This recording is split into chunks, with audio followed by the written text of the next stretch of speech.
Mental इतक्या वेळ लावलं, इतक्या वेळात पळून जाऊन लग्न केलं असतं माहिती का? पळून जाऊन लग्न? मग मला यायचं पळून.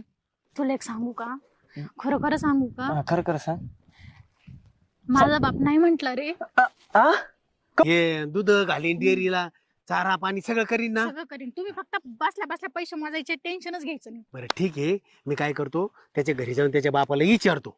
हा म्हणजे कसं आपलं रिवाजाप्रमाणे विचारणं गरजेचं आहे ना. हा मग उद्या नको बापाने दिली पोरीच्या परवानगी आणि दिलं पोरीचं लग्न लावून, तसं नको. नाही नाही. 4 माणसाला सांगितलं पाहिजे त्याच्या बापानी, हम्म. आहे का नाही? चालेल, मग मी जातो घरी.